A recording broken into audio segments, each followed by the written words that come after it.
de Jesus. Em verdade eu vos digo, todas as vezes que fizeste a um desses meus pequeninos, é a mim que o fizestes. O Evangelho de São Mateus, ele foi para nós uma inspiração dos pobres de Jesus Cristo. E neste quarto episódio da nossa websérie, nós queremos convidar você a adentrar e a conhecer, né, Irmã Idália, um pouco mais desse nosso método de evangelização. Você vai conhecer e vamos mostrar os ministérios e por meios que utilizamos como instrumento para levar a boa nova de Deus, todos aqueles que são alcançados por este trabalho missionário no nosso carisma. Ministério de música, de pregação, de teatro. Fique conosco, assista e você conhecerá um pouco mais desse projeto, né? Com as crianças, no Caminho Kids, no Vem a Mim e tantos outros espaços e movimentos e ministérios que temos dentro da nossa fraternidade. Porque, né, irmã Maite, nós somos uma comunidade ministeriada. É isso mesmo. Então, nós contamos com você.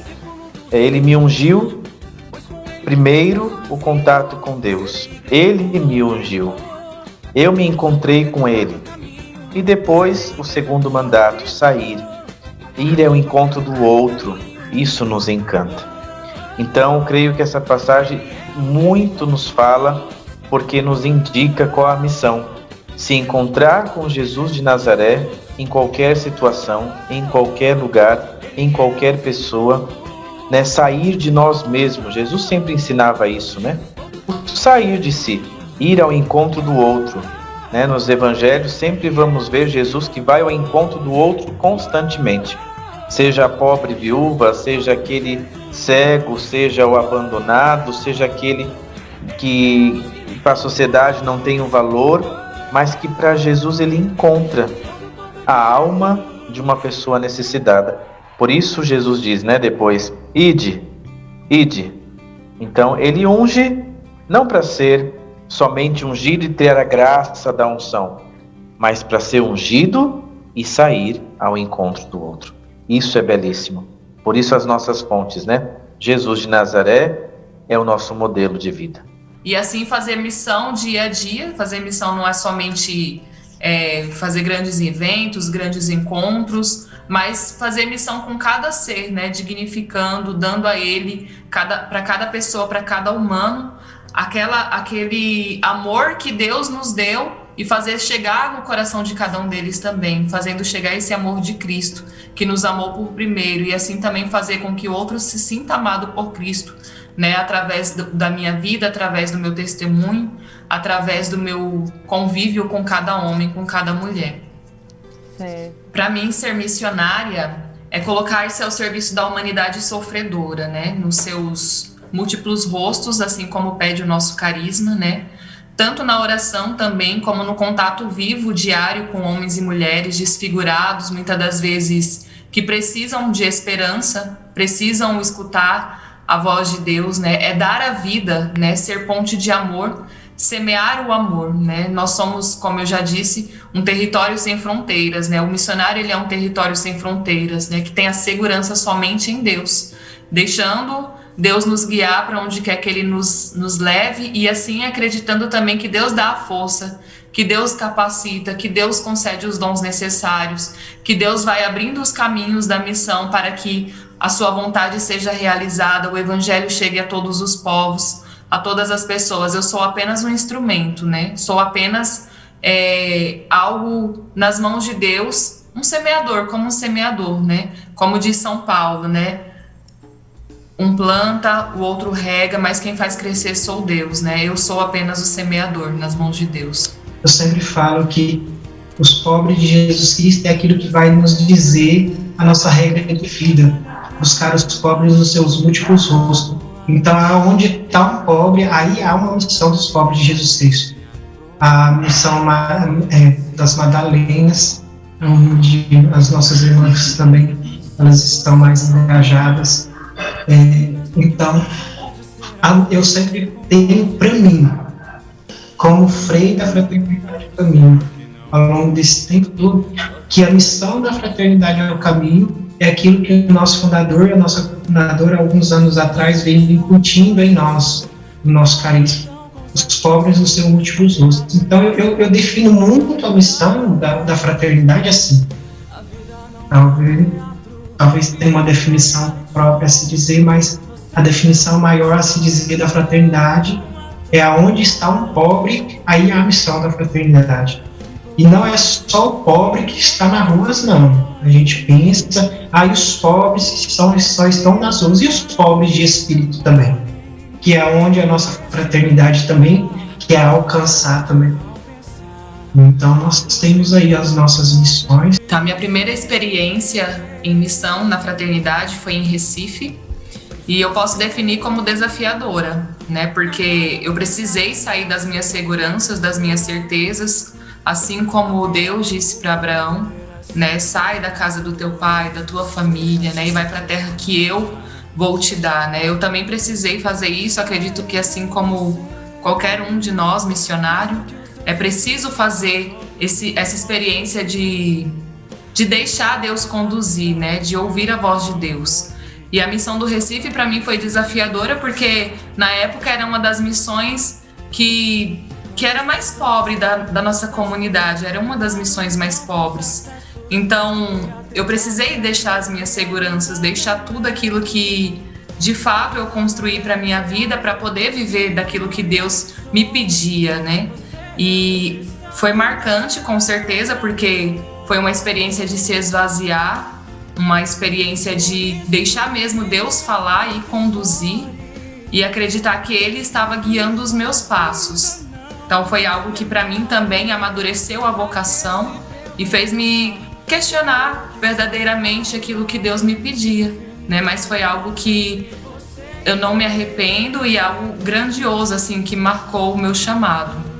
Então, assim, eu falo que a minha experiência na chácara terapêutica é uma experiência salvadora, salvífica, aonde Deus, Ele usa dos mais pequenos. Lá em Mateus 25 vai dizer, né? Se fizesses a um desses meus mais pequeninos, a mim o fizestes. Então, essa experiência de, quando eu olho para os pobres, Deus fala também através deles, sabe? Na permanência, numa busca em Deus, na permanência da sobriedade. E cada dia lutando pelo seu só por hoje. Então, eu sempre me recordo, né? Estar na chácara terapêutica é igual Jesus fez com Maria Madalena.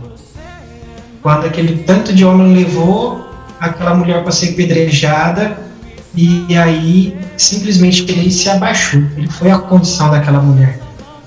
Então, a mesma coisa é nós que estamos na chácara. Nós temos que se abaixar a condição dos filhos que estão conosco, para a gente compreender a luta deles, para todos os dias falar, não, é possível ser sóbrio, é possível ser de Deus, é possível no mundo de hoje ainda lutar pelo ideal, que é ser de Deus, lutar pelo ideal, que é viver o seu só por hoje.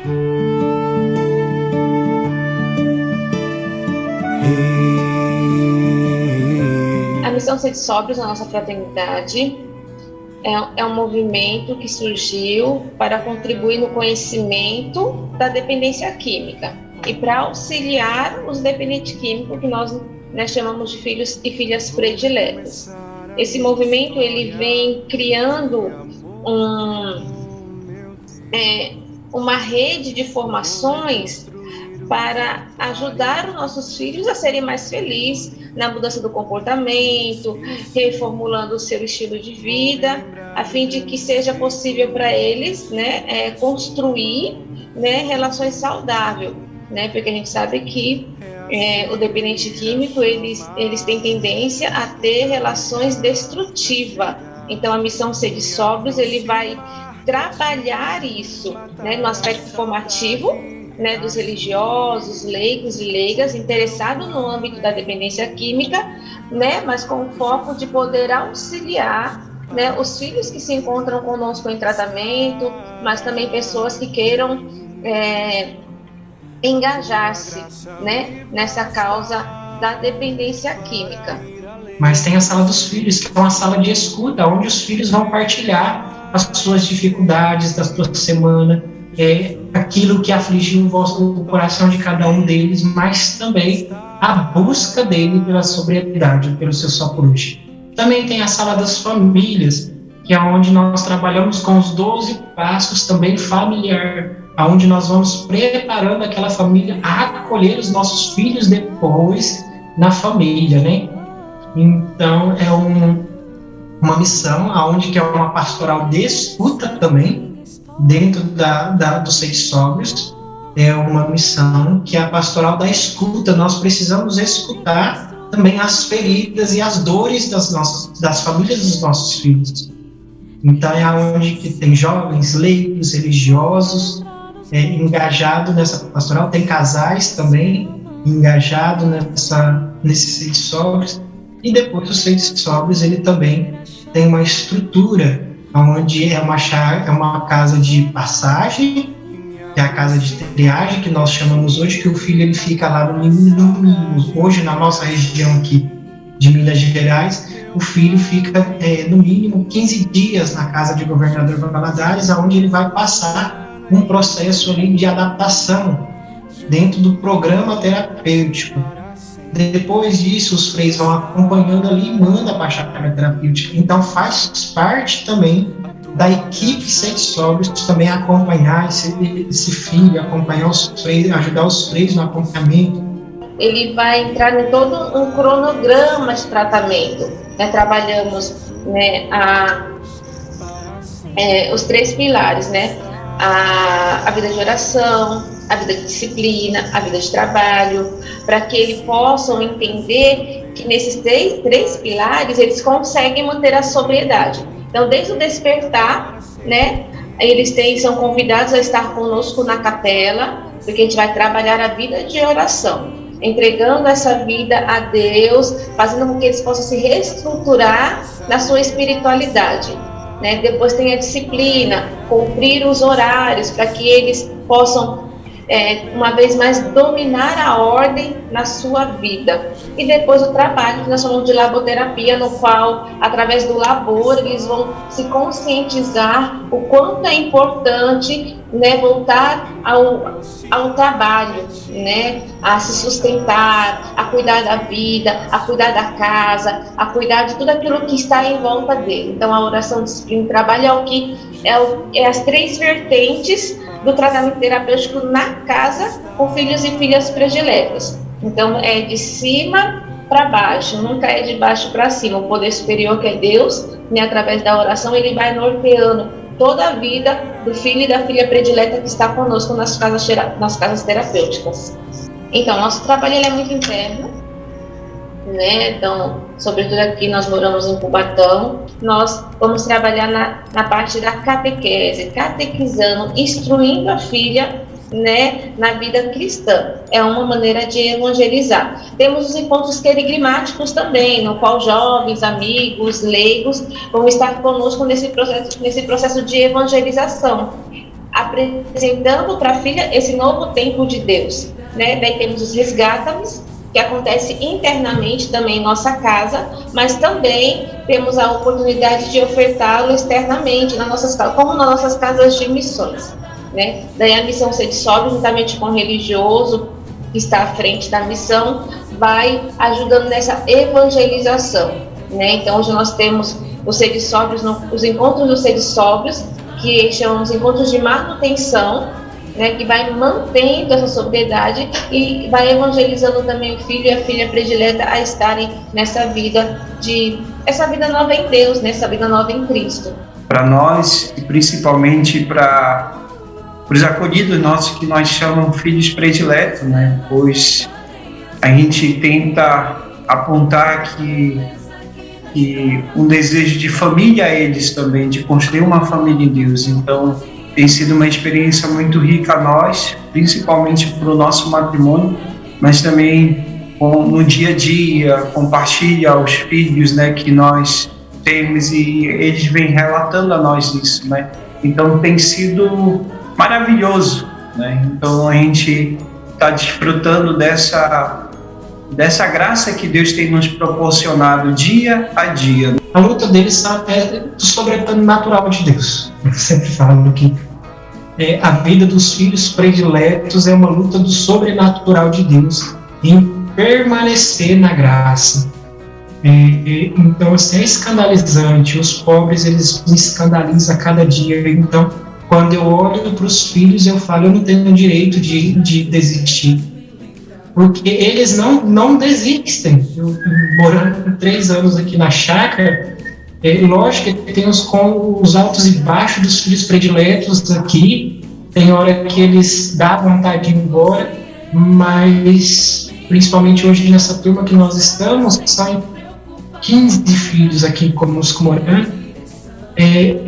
A cada momento, a busca deles por Deus, para ficar sóbrio em Deus. 6 anos residindo mesmo numa comunidade terapêutica, para mim tem sido uma experiência de misericórdia, no qual a gente vê, né, o Deus agindo de maneira muito eficaz na vida do nosso filho. O movimento da misericórdia que passa na vida deles também me alcança. Então eu sou muito suspeita em dizer, né, de como é estar numa comunidade terapêutica, mas ver as filhas se sorrindo novamente, ver como elas chegam na nossa casa e a mudança que elas vão sofrendo, vamos dizer assim, né, que elas vão passando no seu processo terapêutico, é muito bonito. E para mim é muito edificante poder acompanhar, né, ser testemunho ocular da graça de Deus na vida delas, tanto do resgate humano, do resgate afetivo, que muitas chegam aqui muito brutas, né? E, claro, o resgate também espiritual. Então, para mim, é uma experiência do movimento da misericórdia mesmo, que através dela passa em mim, porque eu também sou um ser em resgate pela graça de Deus. Nós somos uma comunidade ministeriada e os ministérios que exercemos são de comunicação, de teatro, de dança, música, intercessão, cura e libertação e pregação.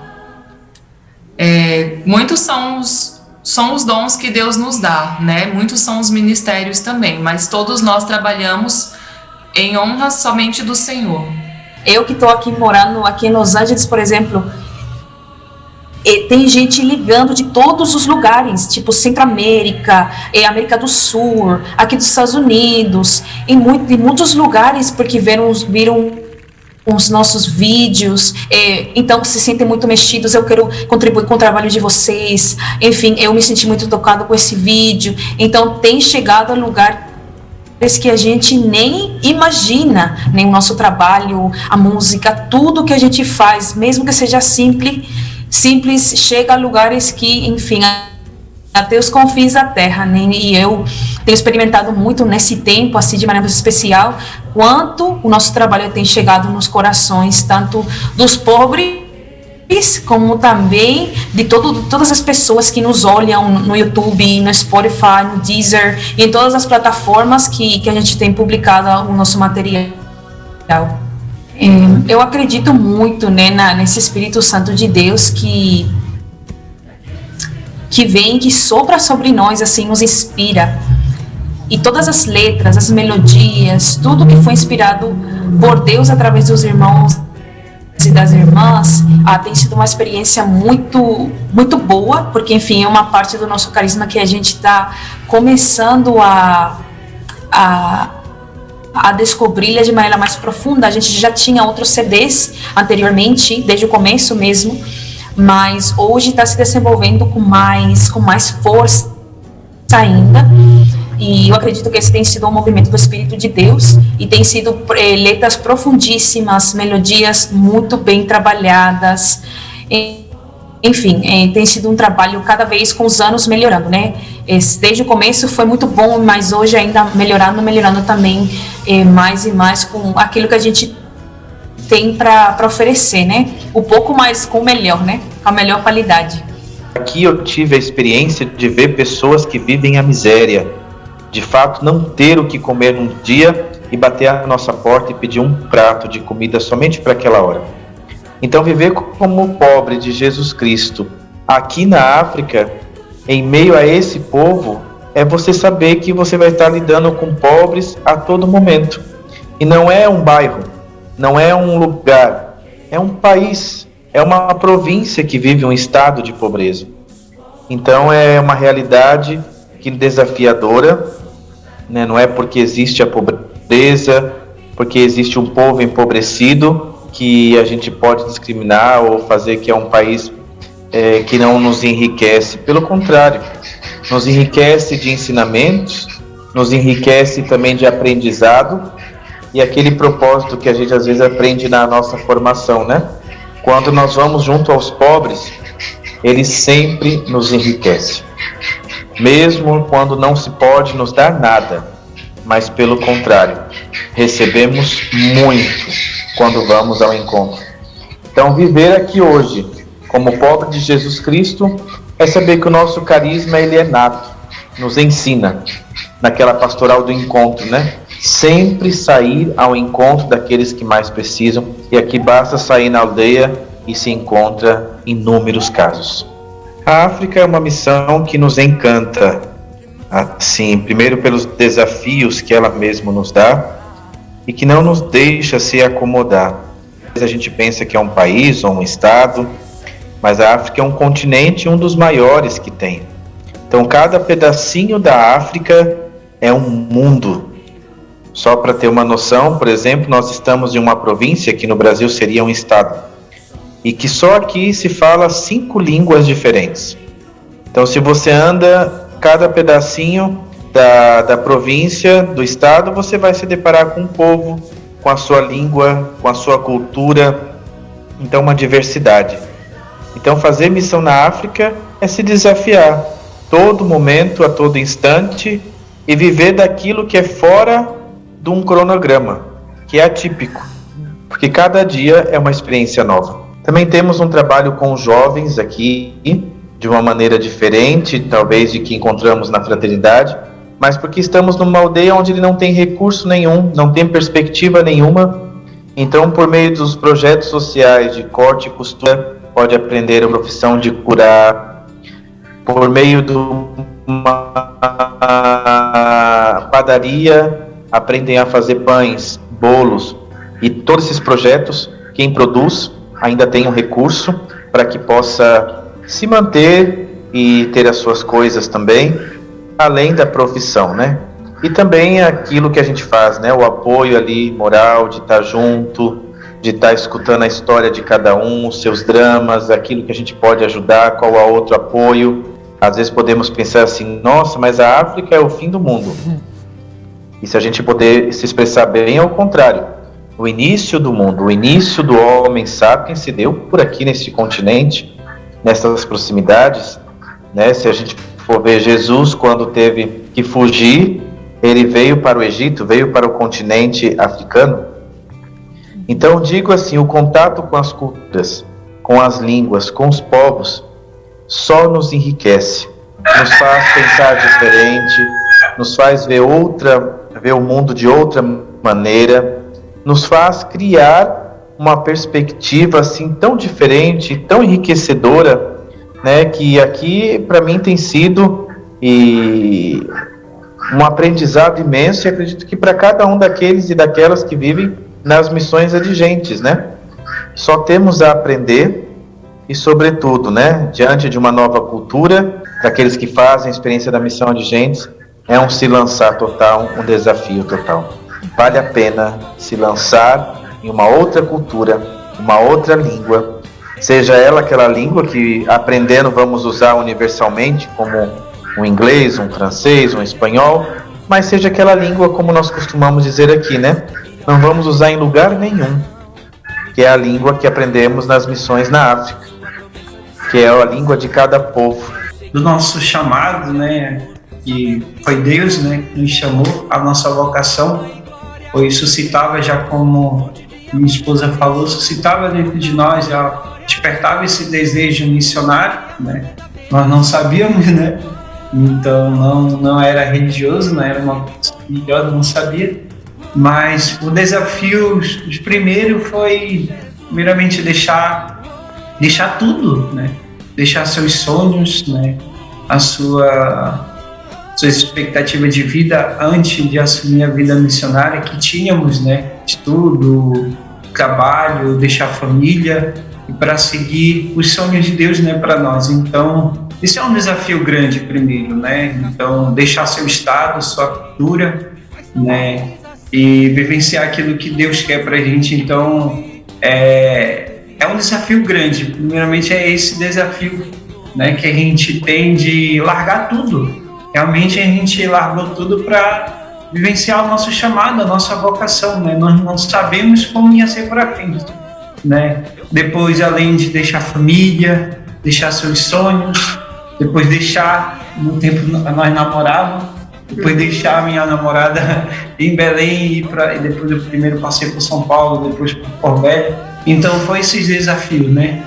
Se lançar, é o desafio de se lançar naquilo que Deus quer, né? Para a tua vida é bem difícil, né? É bem difícil, né? O primeiro desafio é esse. E, né, por um tempo também vem outros desafios, a distância, né? No nosso processo, a gente namorava, eu morava numa casa, ela morava em outra, né? O tempo também, né? Então, mas são esses desafios que surgiram, né? No decorrer do nosso processo de namoro, no decorrer do nosso processo do nosso matrimônio. Então, eu acredito que pela vida missionária ainda ser algo, né, bastante recente na fraternidade, esse processo, né, vocacional nosso é algo interno, né? Acredito que aqueles que estavam mais presentes em nossa vida, nossos diretores espirituais, eram aqueles que ouviam o nosso desejo, né, de nos doar mais a Deus, de fazer algo mais pelo reino, né? Nossos diretores sempre ouviam, né, nas direções espirituais, que o nosso desejo realmente era se entregar a Deus. Só que nós não sabíamos de que forma, né? Em julho de 2017, né, nós recebemos o convite para a vida missionária, e esse convite veio como resposta àquele desejo que brotava do nosso coração, né? Não tinha nome, e a partir daquele dia teve um nome, né? Nós descobrimos que a nossa vocação, que a resposta ao nosso coração, ao nosso desejo, era a vida missionária, de fato, né? Eu acredito também que não só desafios, né, mas graças também que nós tivemos nesse período em que ainda não éramos casados, né, foi de estar dentro das casas, né, de missão, né, da fraternidade. No caso, eu na casa feminina, o Pablo na casa masculina, né. Eu sempre falo que foi uma escola para nós, né, estar dentro de uma comunidade, né, aprender a olhar mais para o outro, né, deixar de ser individualista, né, falo de forma particular, né, nós fomos aprendendo a ser mais humanos, né, nós fomos aprendendo a buscar mais a Deus, a rezar com os exemplos dos freis, das irmãs, né, em cada casa. Eu acredito que foi uma escola para o nosso matrimônio também, né, crescimento pessoal, a busca por Deus. Foi muito rico o tempo em que eu vivi, né, na Casa de Missão de Florianópolis, depois de Tubarão. Todos esses anos foram muito importantes para mim como pessoa, né, para minha busca de salvação em especial. E depois poder, depois de tudo que nós vivemos, né, de forma individual, poder experimentar e viver essa graça agora como casal. É claro, é um processo, né, a gente vai aprendendo dia após dia, mas carregamos muitas coisas boas do tempo em que vivemos, né, separados nas casas de missão. Mas vale muito a pena a gente deixar a nossa casa, deixar aquilo que eram nossos sonhos para viver os sonhos de Deus, né? E aos poucos a gente vai vendo as graças que Deus vai fazendo em nossa vida, né? No nosso matrimônio também, apesar do pouco tempo que nós temos, eu tenho toda a certeza que nós somos mais felizes hoje e seremos futuramente por termos deixado aquilo que eram nossos sonhos para viver os sonhos de Deus. E eu desejo também que muitos outros casais, né, e jovens também possam ouvir esse chamado de Deus em sua vida, né, aquele apertinho no coração, né, aquele aperto no coração, aquele não saber como servir, aquela inquietação que com certeza é Deus chamando, é Deus suscitando uma vocação missionária no teu coração. Então, que você possa observar, né? Observar mais esses sinais que Deus tem deixado para você, né? E que também possam se lançar nessa vida missionária, porque vale a pena. Nós somos muito felizes naquilo que Deus escolheu para nós. E agora fica o nosso convite para assistir o último episódio da websérie Fraternidade o Caminho, nossos 20 anos de história, quando vamos contar sobre a missão desenvolvida na região do sul do Brasil. E você que até agora nos acompanhou até o 4º episódio, ou você que de repente, não, irmão, não consegui pegar o primeiro, mas eu já comecei do 2º, ou que chegou agora no 4º episódio e se interessou, nossa, não conhecia a realidade desse trabalho e que agora está ficando por dentro. Se você desejar também nos ajudar, ou, meu Deus, irmã, como que eu posso chegar a esse carisma? Eu quero fazer parte também. Nós podemos receber a doação das nossas casas. Aqui na descrição deste vídeo, né, vai estar também as nossas redes sociais, o nosso contato. Você pode estar entrando em contato conosco e será muito bem-vinda para nós toda a ajuda que você der. Desde já o nosso muito obrigado e Deus abençoe você. Jesus, todo de Jesus. Ele é a luz que me conduz. Jesus, todo de Jesus. Aquele que escolheu amar aos pobres e aos humildes.